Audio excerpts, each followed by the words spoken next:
Hello everyone, I'm Jonathan Little from PokerNews.com, and over the next few weeks, we're going to be going through some hands from my 2019 World Series of Poker Main Event.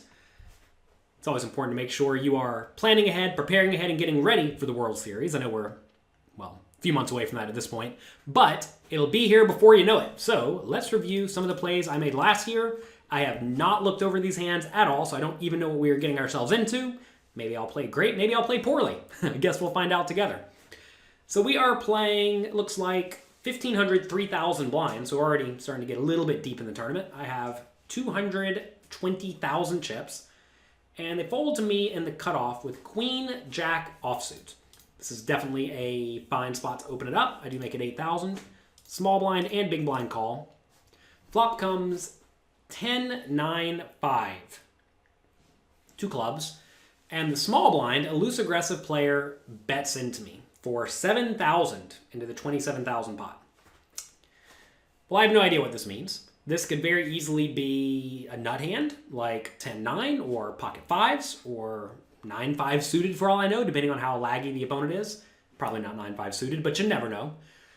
Or it could be a draw, right? There are plenty of draws available. I do have the queen of clubs in my hand, so I do block a lot of the obvious flush draws, like ace queen of clubs, king queen of clubs, queen jack of clubs, queen eight of clubs, right? Those are hands that the opponent could have that they cannot. So if the opponent does have a draw, it's likely either the ace high of clubs, which I don't really want to build a pot against, or the king high of clubs, which usually is going to be like king jack type hands, which I don't want to build a pot against, or a bad straight draw like jack 8 suited or 8-7 suited that I'm in great shape against. So in this scenario, interestingly enough, I'm either against a good draw I don't want to play a big pot against, a pair, which, may fold if I play aggressively, but a lot of people know not to lead with pairs at this point in poker, or a junky draw. So I think when I'm in position against that range, I don't really mind calling and seeing what develops. If we are against a better draw, we certainly don't want to build the pot. If we're against a nut hand, we certainly don't want to build the pot. And if the opponent's drawing pretty thin against us, with like jack 8, they can stay in. So I like calling. You're going to find that in general, when your opponents give you great odds to draw with your obvious drawing hand, like I have here, you usually don't want to mess that up. Because imagine if I raise to 28,000 or 35,000 right here.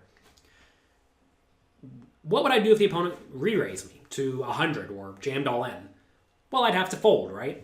But if the opponent's going to raise or lead with hands like, let's say, 8-7 of clubs, and then rip it all in if I raise, that's pretty awful, right? Because they are getting to win the pot. Whereas otherwise I could call and we could proceed, as it makes logical sense. So for that reason, I really don't want to raise. Also in tournaments that are thought to generally be soft, like the World Series of Poker Main Event, you really want to minimize variance in general. And I think just raising increases variance in this scenario. Obviously, you win the pot sometimes immediately, which is great, but sometimes you don't, and I think in this scenario, often we're not going to. One thing worth mentioning is the opponent's small flop bet, maybe an indicator of a marginal made hand. I do think that you will find that to be the case, that when people lead small, it's usually a marginal made hand, but like I said, most people know not to lead with marginal made hand, so if it's not a marginal made hand, then who knows what it is. Realize there's just a lot I don't know about what's going on here, and when you don't know what's going on, it's usually best just to proceed cautiously, especially if you're getting good odds, right? All right, turn is the 8 of clubs. And now I have a straight. Problem, though, is that the flush got there. And the opponent could definitely have the flush, right? Remember I said the leading range is probably going to be a lot of flush draws and a lot of effective nut hands. So when the opponent keeps betting 18,000 into the 41,000 pot on the turn, it's still kind of interesting sizing, right? I would expect the opponent to bet bigger with a flush. So maybe this is just a whole lot of marginal made hands. It's tough to know, right? So if I raise now on the turn, what's going to happen? Well, if the opponent has a flush, they're obviously never going to fold. And if they have a made hand like 10-9, they very easily could fold.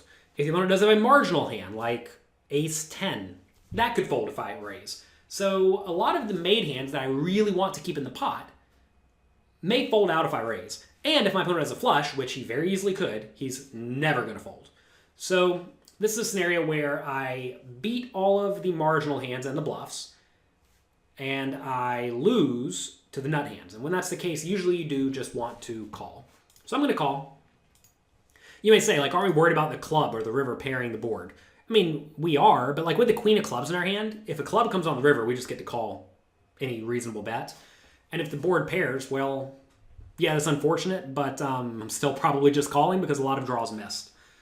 Like, for all I know, the opponent just has a hand like ace of clubs 9 that bet the flop for no real reason and then picked up the nut flush draw on the turn and decided to keep betting, right?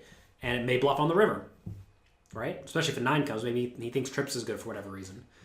The opponent could also just be going off with a hand like king, queen, again, for no real reason. People do weird stuff, especially when they are loose, laggy kids, as I have this player labeled. So anyway, I call turn. River's a 7 of clubs, so now the board is 10, 9, 5, 8, 7, 10, 9, 8, 7 of clubs. And the opponent checks. And now, take a second, think about this. Do you think we should check or bet with our queen high flush? Well, in my mind, the answer is very clear. We have a very easy check. And the reason I think we need to check is because we lose to the jack of clubs and the 6 of clubs, because those are all straight flushes. We also lose to the ace of clubs and the king of clubs. So when we value bet here, we're trying to get called by the 5 of clubs? So you think our opponent has a whole lot of 5 of clubs leading the flop? I mean, maybe our opponent has like exactly 5-4 clubs or something. Or the 4 of clubs or the 3 of clubs or the 2 of clubs. So we're trying to get called by really bad hands. Or we're trying to get called by sets, straights, etc. So the pot's 77,000. If I am going to bet, I definitely like a bet that is small because we're trying to get called by some bad hands. So I would like a bet of about 20,000 in the 77,000 pot. However, I really just think we don't want to bet here because, especially against a laggy kid, the laggy kid could very easily check the river with a straight flush or a flush to induce a bluff and then raise me out of my seat. And I don't want to get raised out of my seat. I much want to realize my equity, check it down, and, well, collect the pot if I win and lose it if I don't. So this is a great spot, I think, just to check behind. If the river was instead the, let's say, 2 of clubs, and the opponent checks the river, I do think value betting gains a lot of merit because then I can get called by the jack of clubs or the 7 of clubs or the 6 of clubs, right? But in this situation, I think we just want to check it behind. So I do check. So I would have played this hand exactly the same way today as I did then, so don't know if that's good or bad. Either means I was playing great then or I've stagnated, one of the two. And we're against the 8-7 of spades, so kind of a weird turn bet by the opponent. And, to be fair, maybe the opponent does make a hero call against a tiny river bet, but probably not because, like, think about 2 pair right here, right? He loses to all flushes, loses to all straights, loses to sets. Hard for the opponent to win, right? So I think this is a nicely played hand and generally shows you how to play against the flop lead. Notice here, when the opponent leads the flop, if he gets an 8, he loses. If he gets a jack, well, I lose. If I get a queen, I win. Really, I win on almost all runouts. And the nice thing about my specific hand here is I get to call basically any turn bet. Because if a club comes on the turn, I now have the queen-high flush draw and open-ended straight draw. And if a club doesn't come, I still have open-ended straight draw with overcards. So this is a scenario where by playing it this way, I just end up winning this pot a lot of the time.